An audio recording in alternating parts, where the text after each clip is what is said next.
여러분 안녕하십니까? 오늘의 미국 위켄드 에디션 강혜신입니다.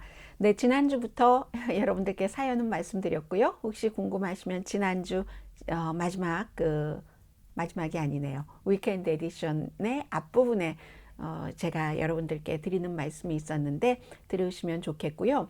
이제 지난주부터 시사만평 대신에 한 주일에 정말 중요했었던 뉴스를 정리를 해드리고 있는데, 제가 이 뉴스를 정리해드리는데 지난주보다는 이번 주에 조금 더 밝음 이런 것이 왔습니다. 정규방송 시간에 전해드린 뉴스 내용 가운데서도 조금 더 깊이 있게 어떠한 그 전문가의 오피니언이라든가 이런 것을 중심으로 전해드리고, 물론 전해드리지 못했던 내용도 보도를 해드리겠습니다. 그래서 이번 주에는 특히 이제 포커스를 둘 부분이 뉴스에서 전혀 여러분들께 보도해드리지 못했던 이 돼지의 신장을 인간에게 이식하는 것이 성공을 했는데, 이게 도대체 무엇을 뜻하는 것이며 언제가 돼야지 다른 동물에서, 이번에 이제 돼지지만 신장 이식이 가능한가, 몇 개월 안에도 가능하다라고 얘기하는 사람이 있는데 그건 아닌 것 같고요. 그 이슈, 또 제가 여러분들께 그 페이스북에 대해서도, 이것은 페이스북을 하시든지 하지 않으시든지 미래이기 때문에, 세태? 세태는 아니고 미래인 것 같으네요. 미래이기 때문에 도대체 페이스북이 홀딩 회사 이름을 페이스북이라는 회사를 썼는데 바꾼다는 것이 무엇을 뜻하는지를 조금 더 깊게 전해드리고요. 부스터샷은 실용적인 면에서 접근하겠습니다. 그리고 또 하나 여러분들께 정말로 전해드리고 싶었는데 못 전해드린 것 가운데 하나가, 전에 공화당이었고 워싱턴 타임즈의 기자였다가 민주당으로 바뀌어서 그 민주당의 슈퍼팩이라는 것을 운영을 하는 사람이 있습니다. 이분이 내가 트럼프를 과소평가했다 하는 기고문을 썼거든요. 전해드리고 그 밖에 이제 여러 가지 뉴스들 헤드라인 정도 정리를 해보고, 마지막에 지난주부터 시작을 했죠. 뉴스 속에서의 영어. 이번 주는 콜린 파월 전 국무장관의 사망, 그리고 그가 대통령이 명령을 내리면 정말로 이상할 때가 아니고는 복종을 해야지 되는 게 군인이죠.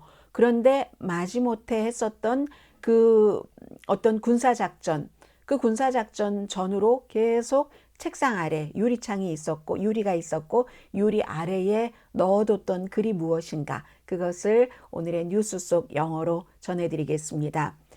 돼지의 신장을 사람에게 이식해서 처음으로 성공한 것, 뉴욕의 뉴욕 유니버시티에 있는 의사가 성공을 했고, 그리고 이런 것을 할 때는 그 전에 아주 그 많은 기간이 필요하죠. 해서 캘리포니아주의 라호야에 있는 회사, 또 메릴랜드주에 있는 그런 회사, 두 군데 회사의 연구진들이 집중적으로 연구를 했는데, 이 이식 수술을 집도한 로버트 몬고머 뉴욕의 의사는 예상했었던 것보다도 좋다. 심지어는 사람의 장기를 사람에게 이식할 때도 제대로 작동하려면 며칠이 걸리는데, 이 케이스는 아주 즉시 immediately 작동을 했다. 이틀 동안 잘했다. 이 환자는 뇌사 상태인 사람이었습니다. 그래서 이게 세계적인 뉴스가 됐는데, 사실은 사람이 기능이, 어떠한 그 장기 기능이 악화되고 그로 인해서 숨져야지 된다는, 정말 숨질 날을 기다리고 있는 사람들 가운데는 평민도 있었지만 왕도 있었고 얼마나 많은 사람들이 있었겠어요.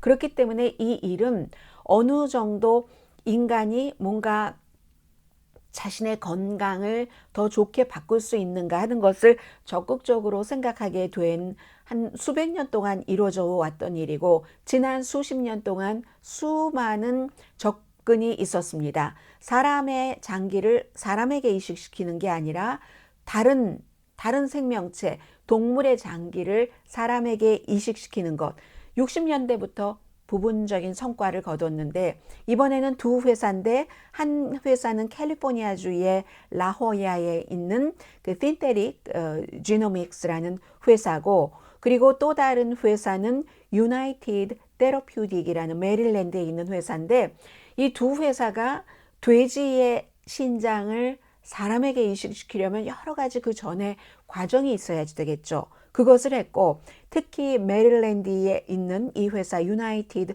페러퓨딕이라는 회사는 설립자가 참 이 모든 것들이 마찬가지예요. 여성들 뭐 눈썹 길게 자라게 하는 것도 암 치료를 받던 와이프를 생각을 해서 의사가 그 개발을 했다고 하는데, 그와 마찬가지로 이 회사의 딸도 컨디션이 나빠서 언젠가는 장기를 이식을 해야지 되는 그 상태였답니다. 그래서 이제 이 설립자가 회사를 설립을 하고 연구를 한 거죠. 해서 왜 돼지냐? 뭐 여러 가지 컨디션이 있겠지만 소보다는 작고, 소보다는 그 장기가 신장이 작고 염소보다는 크니까, 즉 사이즈가 사람에게 가장 적합했다. 이게 되고, 그런데도 그동안 어려웠었던 일이요. 이게 꽤 오래 연구를 했는데, 알파걸이라고 불리는 수거래요. 한국말 영어 막 왔다 갔다 하면 정말 이게 잘 안 될 때가 많아요. 슈거 코팅이라고 부르는데, 그 유전자를 인간의 신장이 거부를 한답니다. 그게 뭐 다 이렇게 코팅이 돼 있는가 봐요. 그래서 유전자 말하자면 변형으로 이걸 없앴다는 거죠. 슈거 코팅을 돼지에서 없애서 이제 성공을 해서 이번에 이틀 동안 사람에게 잘 immediately 이식 수술을 끝낸 뒤에 반응을 했다는 것이고, 지금 이 두 회사에서는 10마리의 이제 그 슈거 코팅이 없는 그런 돼지들을 계속 이제 연구를 하고 있다고 하거든요. 그러면 지금 신장 이식을 기다리고 있는 사람들이 너무 많습니다. 한국에도 미국에도 마찬가지예요. 그래서 성공을 했으니까 몇 개월이면 되겠네. 지금 뭐 돼지도 몇 마리 있다며 이렇게 얘기를 하는데, 아직도 해결해야지 될 문제들이 굉장히 많죠.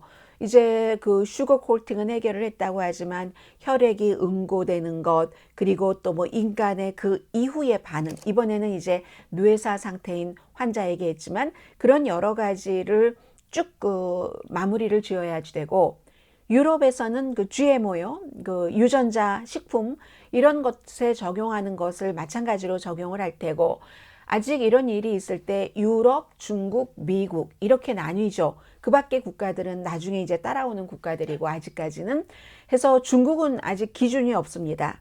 이런 케이스에 대해서. 그리고 이제 그 뒤에 윤리적인 문제들이 굉장히 많겠죠.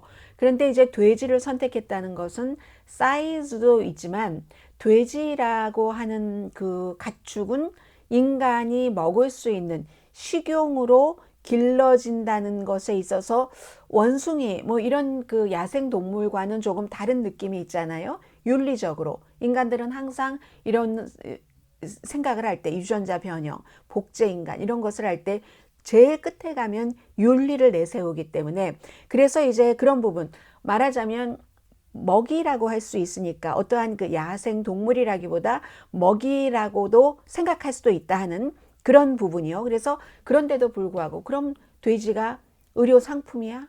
의료 기구야? 뭐야? 이런 여러 가지 규제 문제들이 남아있기 때문에 그렇게 쉽게 정말 금방 될 것 같진 않고요. 미국은 지금 뭐 10만 명 정도가 그 웨이팅 리스트가 있는데, 장기 웨이팅 리스트. 그 가운데서 신장 기증 받아서 이식 수술을 하려고 하는 사람들이 가장 많답니다. 9만 명이 넘답니다.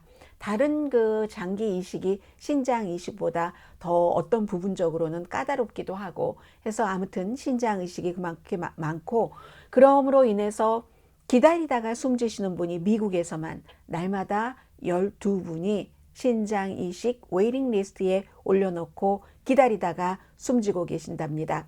지난해에도 그 미국에서 한 거의 4만 케이스 정도 그 장기 이식 수술을 했는데, 그 가운데서 뭐 거의는 아니지만 한 23,400 케이스가 신장 이식 케이스였습니다. 그래서 이번 주에 아주 좀 굉장히 밝아 보이네 이식이, 이렇게 생각했던 것 아직은 갈 길이 멀다 하는 것이 중론이라고 말씀드리고요. 그리고 이제 건강과 연관돼서 부스터샷을 먼저 말씀드리겠습니다. 다른 것 다 제쳐놓고 이제 식품의약국과 질병통제국에서도 모든 미국에서 여러분들께서 접종받으신 백신에 대해서 부스터샷을 허용을 했기 때문에 여러분들께서 파이저를 맞으신 분들도 계시고 모더나를 맞으신 분들, 존슨앤존슨을 맞으신 분들이 계시기 때문에 그분들 여러분의 케이스로 전해드리겠습니다. 파이저를 맞으셨다면 65세 이상이고 아니면 뭐 감염될 그 확률이 높다던가 직업적으로도 이런 분들이 지금 이미 맞고 계신데 지금 아직 그 맞지 않으셨던 분이라면요. 왜냐하면 맞으신 지 6개월이 지나야지 되기 때문에 지금부터 맞으신 분보다 맞지 않으신 분들이 훨씬 많으시겠죠. 그런 분들은 어떤 것을 생각을 하셔야 되냐면 파이저 맞으셨으면 같은 mRNA 방식인 모더나가 파이저보다 효율이 더 높다고 합니다. 그렇지만 파이저도 괜찮고요. 차이가 얼마 나지 않기 때문에. 그런데 지난번에 1차, 2차 접종에서 파이저를 맞고 너무너무 힘드셨던 분, 그런 분은 힘드셨거나 아니면 또 심근경색을 걱정하시는 젊은 남성의 경우, 이런 분들은 이제 파이저 맞고 그 부스터샷으로 파이저나 모더나나 다 괜찮지만 심근경색이 염려가 되는 젊은 남자분들은 존슨앤존슨도 권고합니다. 그러니까 이때의 결정은 여러분들께서 하시지 마시고 의사 선생님과 상의를 하시기 바랍니다. 모더나 케이스 어떤 분들이 부스터샷을 맞는가? 파이저 앤 바이오엔텍과 비슷합니다. 65세 이상으로 그리고 또 뭐 위험이 있다던가 직업적으로 위험한 그런 곳에서 일하시는 분들은 이제 6개월이 지나면 부스터샷 접종을 받으실 수 있는데 모더나가 지금 세 가지 가운데서 가장 부스터샷의 효력이 강하다고 하죠. 해서 모더나를 맞으시는 것이 좋다고 얘기를 합니다. 그러나 그 다음 파이저 두 개 큰 차이 없습니다. 그렇지만 모더나를 맞고 지난번에 너무 고통스러우셨다거나 아니면 젊은 남자분으로 역시 파이저 앤 바이오엔텍과 마찬가지로 심근경색이 우려되시는 분들은 의사 선생님과 상의를 하셔서 존슨앤존슨 맞는 것도 권해드립니다. 존슨앤존슨이 혈액응고 이런 것들을 많이 막아준다는 게 이제 연구 결과 많이 나왔기 때문에 그렇고요. 존슨앤존슨 맞으셨던 분들이 가장 스트레스를 많이 받으셨을 겁니다. 모더나나 파이저 바이오엔텍으로 백신 접종을 받으신 분보다. 왜냐하면 효력이 아주 낮다고 하니까. 그렇기 때문에 존슨앤존슨 접종을 받으신 분들은 웬만하면 모더나나 그 파이저 앤 바이오엔텍으로 부스터샷 접종을 받는 것이 좋습니다. 효력이 원래도 좀 한 번 맞았고 낮았기 때문에 이 파이저 앤 바이오엔텍과 모더나는 65세 이상으로 기준을 정해놨는데 존슨앤존슨은 18살 이상으로 해놨잖아요. 그리고 기간도 6개월이 아니라 2개월로 맞은 지 2개월 되면 부스터샷 맞을 수 있다 했는데 웬만하면 mRNA 방식, 그러니까 모더나 아니면 파이저 앤 바이오엔텍을 부스터샷으로 맞으실 것을 권해드립니다.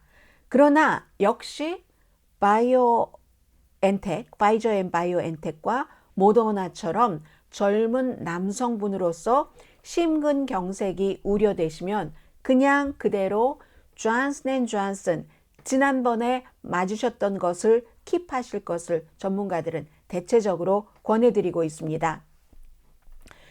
50세 이상 여성들과 또 젊은 여성의 경우는 더 젊은 여성과 50세 이상이 조금 다릅니다. 젊은 여성의 경우는 모더나 파이저가 안전하지만 역시 여성의 경우 존슨앤존슨을 맞으셨을 때 50세 이상은 이제 뭐 다른 것도 괜찮다라는 그러니까 여성의 경우는 더 예민하기 때문에요. 또 케이스 바이 케이스일 수도 있기 때문에 의사 선생님과 상의를 하시기 바랍니다. 특히 심근경색이 걱정되시는 그런 분들은 이제 존슨앤존슨, 모더나, 파이저 앤 바이오엔텍을 맞으셨더라도 어떤 것을 부스터샷으로 맞으셔야지 되는지 꼭 의사 선생님의 권고를 받으시기 바랍니다. 굉장히 이번 주에 중요한 뉴스였고요. 세 번째는 페이스북이라는 이 자체는 아니지만 그 회사 이름을 홀딩 회사 이름을 페이스북에서 다른 것으로 지금 바꾼다고 하잖아요. 그 이름이 뭐 호라이즌이 됐던 무엇이 되었건 어쨌든 바꾼다고 하는 것이 이게 세상에서 무엇을 뜻한 것인가. 이코노미스트는 그렇게 표현을 했던데요. 야망과 약함. 페이스북이 더 앞으로 미래로 나가겠다는 야망과 지금 페이스북은 돈만 하는 회사야. 뭐 나쁜 짓을 너무 많이 해. 그 아주 어린이 안전, 성인들 안전에도 나쁠 줄 알면서 거짓들이 횡횡하는 것을 그대로 두고 돈만 벌었잖아 하는 이런 약함, 야망과 약함 때문에 이름을 바꾼다라는 표현이죠. 평판 문제 때문에 그렇다는 겁니다. 페이스북은요, 1조 달러의 가치를 지닌 세계에서 6번째로 큰 회사입니다. 그 가치 규모가. 나머지 5개의 회사는 나중에 말씀드릴게요. 제가 안 잊어버리면 일단 페이스북에 집중을 하겠습니다.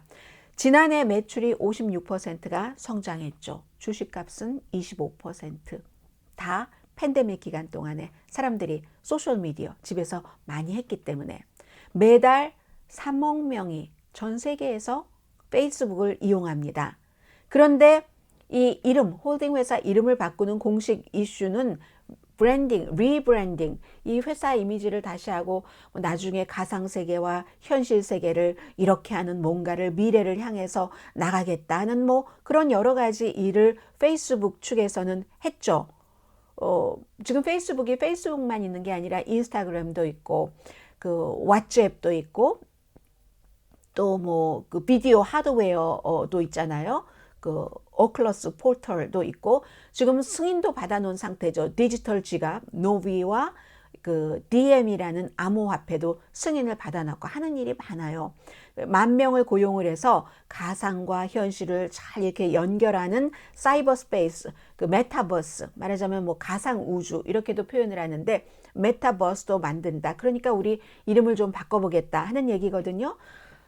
구글이 2015년도에 모회사 알파벳이라고 바꿨죠. 그때도 이제 뭔가를 막 셋업하면서 그런데 지금 페이스북 같은 경우는 의회에 나와서 내부 고발이니 인스타그램 등을 통해서 막 훌륭한 사진들 멋져 보이는 사진들 내면서 10대 청소년들을 영양 한창 섭취해서 성장을 해야지 될 그럴 나이에 아이들을 음식을 안 먹게 하고 이 내부 고발자나 많은 사람들은 1월 6일 의사당 그 폭동도 페이스북이 책임이 있다고 봅니다. 페이스북에서 가짜를 막 퍼뜨리고 그리고는 이제 모여라 하는 정보를 취합해주고 했기 때문에 그런 거 다 페이스북 알면서 특히 마크 저커버그 알면서도 그게 돈이 되니까 트럼프 전 대통령 가짜 뉴스 가짜 정보 막 올리는 것도 가짜인 줄 뻔히 알면서 돈이 되니까 광고료 받고 트럼프 전 대통령에게 마구 그 날개를 펴줬죠. 페이스북에서. 그런 것들이 지금 그런 것으로 인해서 평판이 굉장히 나빠지니까 일단 회사 이름이라도 바꿔보자. 뭔가 바꾸려는 시도를 하는 거죠. 그리고 투자가들도 아무 문제가 없습니다. 본인들 돈 많이 벌었으니까요. 주식값이 25%가 1년 동안에 올랐다고 하잖아요. 요즘에도 계속 오르고 있습니다. 그래서 투자가들은 문제가 없다고 하지만 지금 의회에서는 민주당이 이렇게 생각을 해보고 있거든요. 노비, 디지털 지갑, 암호화폐, DM 아니 어린이들이나 그 사회적으로 모든 이러한 것을 관리를 하지 못하는 회사에 돈 관리를 하는 것을 맡기나 페이먼트 시스템 이런 것을 허가는 했지만 이거 재고려해야 되는 거 아니야? 이렇게 생각을 하고 있습니다. 그리고 이 모든 것에는 마크 저커버그라는 그 하버드 중퇴한 이 주이시 청년 아직도 젊잖아요. 청년 모든 그 페이스북과 관련해서 나오는 비판적인 시각에 불을 붙이는 사람입니다. 그 안에 있는데 그러니까 페이스북 같은 경우는 틱톡도 굉장히 크고 있잖아요. 그리고 뭐 그 유튜브라든가 이런 곳의 CEO보다는 페이스북의 CEO가 훨씬 유명합니다. 마크 저커버그가 더 많이 이제 그 오랜 동안 이러한 많은 비판들을 무시하면서 사실 돈벌이에 집중한 것도 그 타당한 그런 그 비판적인 시각이기 때문에 유명하죠. 틱톡이나 유튜브의 그 주인보다 유명한데 보통 이제 이렇게 그 회사 평판이 내려갈 때는 그렇게 그 인기 없는 CEO를 내려버리죠. 그냥 뭐 해고한다던가 어디 다른 곳으로 보낸다던가. 그런데 이 페이스북 같은 경우는 인기 없는 CEO를 다른 곳으로 보내는 대신에 회사 이름을 바꾸기로 그렇게 결정을 해서 이제 다음 주에 28일에 열릴 그 무슨 회의가 있는데 거기서 이름 바꾼다고 홀딩 회사 그렇게 얘기를 할 예정입니다. 여러분들 쓰고 계시는 그 페이스북 그 자체가 이름이 바뀌는 건 아니고요. 1조 달러 가치의 6번째 세계에서 그 규모가 큰 회사라고 했습니다. 그럼 제일 큰 회사 5번째부터 말씀드릴까요? 텐센트. 이건 이제 중국의 인터넷 회사죠. 많은 것을 관리를 하고 프로그램도 내놓고 하는. 그리고 네 번째가 마이크로소프트, 세 번째가 구글, 두 번째가 애플, 첫 번째가 어딜까요? 아마존. 이렇게 되어 있습니다. 5개가 다 미국 회사네요. 한 개, 텐센트, 중국 회사 빼고는 세계에서 가장 큰 6군데 이런 1조 달러 가치의 회사요. 이 분야에서요. 그리고 가장 빨리 성장하는 회사 하면은 테슬라는 뭐 워낙에 액수가 다른 것보단 크니까 틱톡, 또 룰루레몬을 한국에서는 이 레깅스 같은 거 파는데 저는 저희 동네에 룰루레몬이 있어요, 스토어가. 그런데 친구가 서울에서 얼마 전에 와서 그 아울렛을 갔더니 친구가 그렇게 얘기를 하던데요. 룰루레몬이 한국에서는 운동복에서의 에르메스다라고 하는데 룰루레몬, 치폴레 먹는 그런 회사들도 굉장히 빨리 성장하는 회사인데 어쨌든 1조 달러 가치의 이 회사 페이스북은 야망과 약함으로 이름을 바꿔서 리브랜딩한다. 정치계에서 많이 하고 있는 그런 일입니다. 뭐 미국은 바꾸지 않아요. 민주당, 공화당 그 당의 이름을 바꾸진 않지만 뭐 많이 바꾸지 않아요. 한국을 포함해서 아시아의 여러 국가들도 그렇고요. 그래서 이제 이런 일이 있고 그리고 이제 두 가지 큰 중요한 이슈가 남아 있는데 하나는 트럼프 전 대통령에 관련해서 지금 투표 자유 법안이라는 것은 미국의 여러 개의 주에서 많은 그 20개 주에서 투표를 하는데 여러 가지 그 제안을 하고 이런 것을 막기 위해서 유니버설한 전국적인 우편 투표라든가 아니면 조기 투표 그리고 투표장에 갈 때 아이디를 확인하는 것까지 포함됐어요. 이런 것을 민주당에서 하원에서 만들어서 통과시켜서 상원으로 보냈더니 상원에서는 이 투표 법안에 대해서 3번이나 거부를 했습니다. 그러니까 마틴 루터 킹 그 주니어 기념관이 만들어지고 10년이 된 그날 그 조 바이든 대통령도 또 그 카멜라 해리스 부통령도 여기에 대해서 항상 소수인종 아프리칸 아메리칸들이 투표에 대한 자유, 평등 이런 것을 원했었잖아요. 그런 얘기를 했고 텍사스 주지사는 트럼프 전 대통령 선거 끝나고 나서 이거 우리가 이겼어 라고 주장을 하면서 다른 주를 고소했고 그러다가 중간에 또 흐지부지 됐어요. 그랬던 한 사람을 주의 검찰총장으로 해서 앞으로 지금 이미 끝났지만 선거에 대해서 다시 조사를 하겠다는 뜻이고 스티브 배넌이라는 트럼프 전 대통령의 수석 전략가는 의회에 출두해서 1월 6일 의사당 사건에 대해서 그가 무엇을 알고 있었는가? 많이 알고 있었다고 보는 거죠. 왜냐하면 그 워낙에 너무 이 사람은 전쟁을 좋아해요. 전쟁광이에요. 본인 스스로 얘기를 해요. 그래서 본인이 운영을 하고 있는 팟캐스트도 전쟁방입니다. 워룸이라는 곳에서도 1월 6일 바로 전날도 1월 6일 의사당에서 이러이러한 일이 있을 것이다 라고 얘기를 했고 뭐 사람들을 어떻게 모이고 뭐 이런 모든 것들을 많이 얘기를 했어요. 트럼프 전 대통령과도 연관이 있다고 의회에선 보는 거죠. 그리고 폭동보다 더한 전쟁이었다.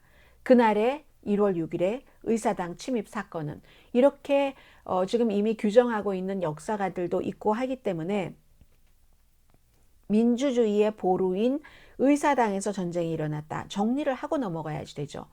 어떠한 형태로든 뭐 민주당이 원하는 쪽으로든 공화당은 원하지 않죠. 그런데 어떤 형태 민주당이 원하는 쪽으로든 아니든 정리가 필요한 겁니다. 그런데 공화당에서는 그게 평화로운 방문객이었다고 하고 그리고 또 뭐라고 했죠? 평화로운 방문객이었다고 하고 뭐 관광객이었다고 하고 그러니까 이것은 조사를 해야지 된다 하는데 스티브 배넌이라는 트럼프 전 대통령의 수석 전략가가 이 소환장을 받고도 출두하지 않았기 때문에 결국은 다수당인 하원에서 이 사람을 법무부에서 기소하도록 하는 안을 공화당 의원 리즈 체니를 포함해서 그 9명이 찬성표를 던져서 통과를 시켰습니다. 법무부에서 어떻게 할지는 모르겠어요. 지금 이런 일이 있었고 트럼프 전 대통령도 하원과 공문서 보관서를 고소했습니다. 1월 6일 사건에 관해서 이제 조사하는 데 필요한 자료를 주지 못하도록 뭐 면책 특권 뭐 이런 것 같은 것도 주장을 하면서 그랬습니다. 그런데 제가 지금부터 여러분들께 한 가지 어피니언을 소개를 해드리겠습니다. 트럼프에 관한 나의 의견이 틀렸다라는, 저는 처음에 이분이 뉴욕타임즈에 실린 기고문이고 해서 그 데이빗 브룩스라는 뉴욕타임즈의 칼럼니스트인 줄 알았어요. 이름이 거의 비슷하거든요. 데이빗 그 브로크, B-R-O-C-K 라는 분입니다. 이분은 전에는 그 헤리티지 재단 하면 굉장히 보수적인 그 연구소잖아요. 거기서도 일하셨고 워싱턴 타임즈, 워싱턴 포스트 아니고요. 전에 그 문선명 씨가 살아생전 만든 그 워싱턴 타임즈에서도 일했으면 굉장히 보수적이고 트럼프 전 대통령을 최근에 지지했었던 그런 신문입니다. 전에 이분이 일했었던 곳이 헤리티지 재단과 워싱턴 타임즈입니다. 이분이 2015년도에 슈퍼팩을 만듭니다. Media Matters for America and American Bridge 21st Century, 이런 아주 긴 이름의 슈퍼팩을 만드는데, 슈퍼팩과 그냥 팩은 무엇이 다르냐면, 그냥 팩 정치행동위원회입니다. 여기는 1년에 이제 최대한 낼 수 있는 돈도 제한돼 있고 뭐 $5,000 그리고 기업이라든가 그런 곳에서 노조에서도 돈을 받지 못하는데, 슈퍼팩이라는 것은 이 단체는 기업에서도 노조에서도 개인에게도 돈을 다 받고 정치연금이라기보다 기부금을 받고 액수에도 제한이 없습니다. 다만 그냥 정치행동위원회는 이렇게 노조에서도 못 받고 기업에서도 못 받고 개인에서도 제한적인 대신에 후보를 그 돈을 지원을 할 수가 있어요. 그리고 당에도 그 돈으로 지원을 할 수가 있는데, 슈퍼팩은 제한 없이 기금을 받는 대신에 개인에도 당에도 그 돈을 쓸 수가 없습니다. 다만 어떤 이데올로기, 어떤 이슈, 투표를 해야지 돼. 그 자체가 투표권을 중요하게 생각하는 후보와 중요하게 생각하지 않는 후보를 나눌 수 있죠. 그런 형태로 돈을 쓰는 거거든요. 그런 슈퍼팩을 만들어서 2015년도부터 이제 그 힐러리 클린턴을 지지하는 그런 일부터 합니다. 그전에는 공화당 아주 보수 운동을 오래 하셨던 분이에요. 그런데 이제 이 부분이 얘기를 하기를 트럼프에 대한 나의 의견이 틀렸었다. 11월 선거가 끝나기 전까지. 이렇게 하면서 사람들을 다시 한번 지난 몇 년 동안을, 지난 4년을 돌아보게 만들어줍니다. 간단히 정리를 하겠습니다. 대부분의 민주당 사람들처럼 나는 트럼프를 과소평가했습니다. 이 사람은 뭐 대통령자 잘 붙이지 않아요. 과소평가했는데 2015년도 본인이 슈퍼팩을 만들어서 힐러리 클린턴을 돕고 직접 지원하고 하진 못했지만 슈퍼팩이니까, 그럴 때도 굉장히 트럼프 전 대통령을 과소평가하면서 어떻게 미국 사람들이 저런 사람을 대통령을 만들 수 있을까 상상하지 못했다고 얘기를 합니다. 왜냐하면 이분의 표현이에요. 미국에서 사람을 아주 나쁘게 표현할 때 돼지라고 하죠. 왜냐하면 돼지하면 왠지 돼지야 미안해, 정말 미안해, 막 뚱뚱하고 하니까 토실토실 귀엽다고도 할 수 있는데 하니까 아주 탐욕스럽고 뭐 더럽고 이렇게 표현할 때 돼지라고 하잖아요. 아주 obvious 한 피그였다, 돼지였다고 얘기를 합니다. 헐리우드 그 테이프, 뭐 돈만 있으면 여자를 함부로 주무럭거려도 돼, 뭐 이런 얘기를 한다던가, 사업을 하면서 계속 그 돈을 아주 그 가난한 사람들한테 뜯어서 본인은 뭐 어느 정도 되면은 파산해서 다른 사람 손해보게 하고 돈 벌고 여러 가지 얘기를 하면서 그랬었다. 인종차별과 그 무슨 여성 혐오까지 가기도 전에 그는 정말 아비어스하게 돼지였다라고 얘기를 합니다. 대통령이 됐는데 그리고 나서도 트럼프를 잘못 읽었다 라고 얘기를 합니다. 보수 운동을 그렇게 오래 한 나로서는 그가 하고 있는 그 정책들을 알기 때문에 그 나쁜 정책, 그리고 플러스 트윗으로 얼마나 정말로 그런 행위를 해왔었는가.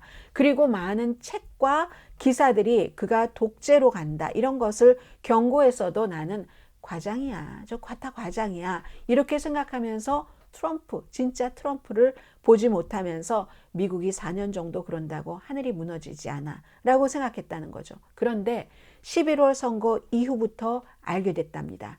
트럼프 전 대통령의 진가를. 기꺼이 민주주의 과정을 무시하고, 그러면서도 자신을 지지하는 사람 거의 4분의 3을 졌으면서도 이겼다고 믿게 만드는 그 나쁜 재주, 이때 알았다. 그 놀라운 기술, 그때 알았다는 겁니다. 1월 6일 의사당 폭동을 트럼프 전 대통령이 거의 조직하다시피 했고, 존 이스트먼이라는 변호사를 통해서 메모가 다 지금 디테일하게 나왔잖아요. 이 사람은 쿠데타의 로드맵이라고 얘기를 합니다.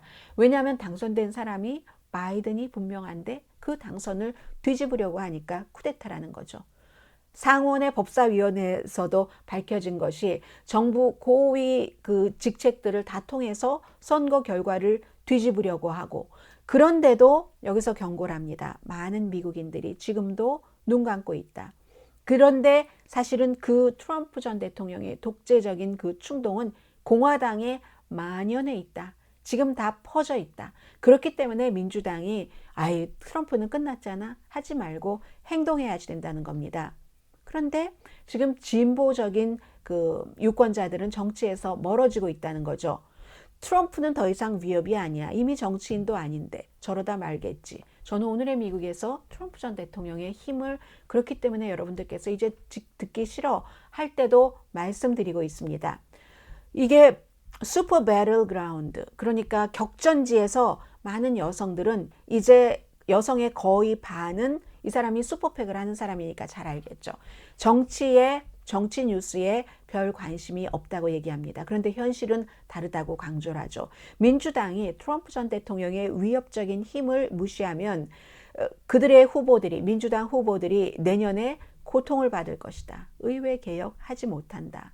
가짜 주장들이 또 판을 칠 것이다. 공화당 정치인으로서는 지기만 하면 이거 부정선거라고 얘기를 하면서 이제 부정선거라는 것은 공화당의 영원한 전략이 될 수 있다.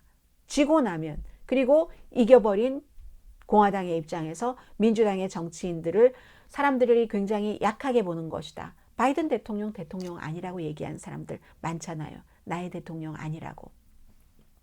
민주주의에 너무나 강하고 아주 나쁜 독이다 라고 얘기하면서 지금 투표하기 힘들게 만들어 놓은 여러 가지 법을 얘기를 하면서요. 그리고 이 같은 트럼프가 되고 싶어 하는 사람들이 너무 많다는 겁니다. 저도 이제 여러분들께 보도를 해드리기 시작해야 되는데요.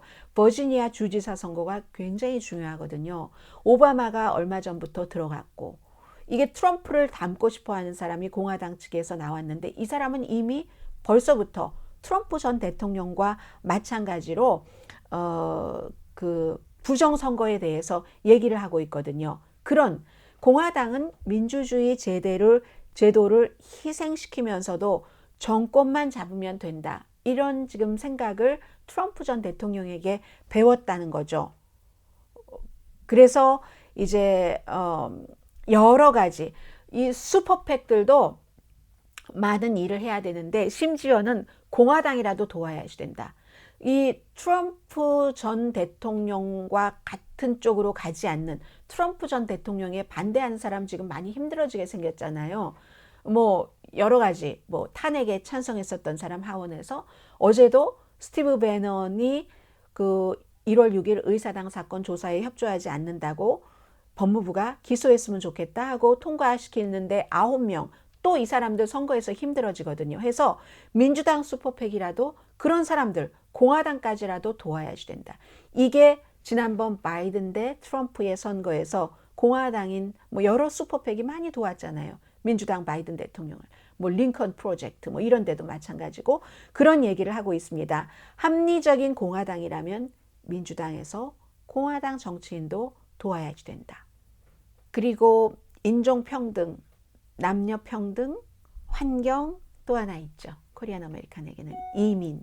이런 이슈에 있어서도 민주당, 특히 젊은 유권자와 여성 유권자들이 정치에서 관심을 놓으면 안 된다. 이게 지금 공화당이었다가 공화당 보수 운동을 오래 하다가 민주당의 슈퍼팩을 운영하고 있는 데이비드 브룩스 씨가 뉴욕타임즈에 기고한 나는 트럼프 전 대통령을 과소평가했었다 하는 기고문입니다. 그리고 이번 주 한국 문제 말씀 안 드릴게요. 정규방송 시간에 아주 자세히 많이 말씀을 드렸습니다. 쉽게 풀릴 것 같지 않다 하는 것. 그리고 비트코인 이번 주에 굉장히 올라갔었죠. 왜냐하면 이제 증권거래위원회에서 선물거래 기금을 승인을 했기 때문에 알렉 볼드윈의 그 러스트라는 영화 촬영을 하다가 이제 뭐 오발탄을 낸 거죠. 그 케이스는 지금 나중에 알고 보니까 촬영 감독 내지는 사진 감독 42살 숨졌고 감독 48살 이제 이 사람도 부상했는데 보니까 총알이요 가슴을 뚫고 하나였는데 가슴을 뚫고 다른 사람의 어떤 곳을 이제 통과를 해서 부상을 당한 것인데 알렉 볼드윈이 왜 이 총 자체는 소품이었던 이 총 자체는 이제 프론건이라고 하는데 PRON 건이라고 하는데 나중에 얘기를 하는데 나는 그게 핫건인 줄 몰랐다. 핫건이라는 것은 총알이 실탄이 들어있다는 얘기입니다. 총을 발사하면 이제 그런 여러 가지 핫해지기도 하고 핫하다와 그러니까 반대적으로는 총알이 들어있지 않으면 콜드건이라고도 하는데 핫건인 줄 몰랐다. 그럼 이게 왜 이런 일이 일어나냐면은 티어 1이라고 해서 영화 촬영을 할 때 그 제작비가 제일 적게 들어가는 게 티어 1, 600만 달러 이하 들어가는 거거든요. 미나리가 여기에 속하는 거예요. 정말 훌륭한 영화죠. 미나리란 영화는. 그래서 이 600만 달러 미만이기 때문에 제작비가 여러 가지 일아트 의료진도 한 명밖에 없고 여러 가지 관리 감독을 철저히 해야지 되는데 이 알렉 볼드윈은 총을 쏘면서 이게 그 안전하다는 얘기를 들었고 실탄이 들어있는 줄 몰랐다는 얘기입니다. 그래서 이 총은 이 프론건이라도 소품으로 쓰여지건 어떻게 되건 이 총이라도 참 장난감 총이 아니다. 모든 총은 다 위험하다 하는 것이 나왔고 여기에 대해서 이제 뭐 영화 촬영장 같은 데서는 안전을 더 해야지 된다. 뭐 여러 가지 얘기들이 나오고 있으니까 다음 주에도 이어질 뉴스고요. 그리고 바이든 대통령이 이제 타운홀 미팅에서 중국이 만약에 대만을 침공한다면 우리는 대만을 방어한다고 디펜스 한다고 표현을 했거든요. 이게 굉장히 이슈가 됐는데 이 문제는 1979년도에 미국에서 미국이 군대를 파견할 땐 의회에 승인이 있어야지 되잖아요.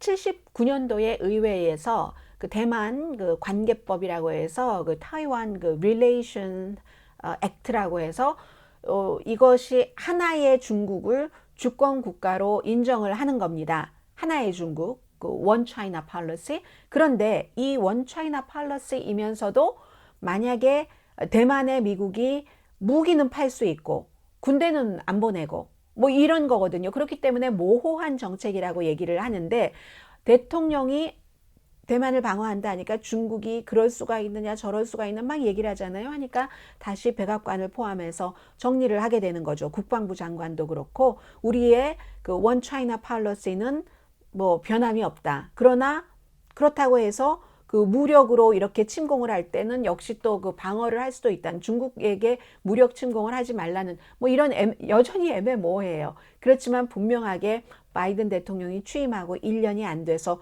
2번이나 대만을 방어한다는 얘기를 한 것은 지난번에는 이제 한국, 일본과 같은 키 동맹국과 마찬가지로 나토 동맹국, 유럽, 캐나다와 마찬가지로 대만이 중국으로부터 무력 공격을 받으면 미국이 방어한다라고 얘기한 게 2번째라는 점에서 굉장히 주목이 됐고요. 그리고 이번 주에 말하자면 뉴스 속의 영어를 통해서 콜린 파월 전 국무장관의 사망도 보고 그도 한 번 더 점검을 하고 하겠습니다.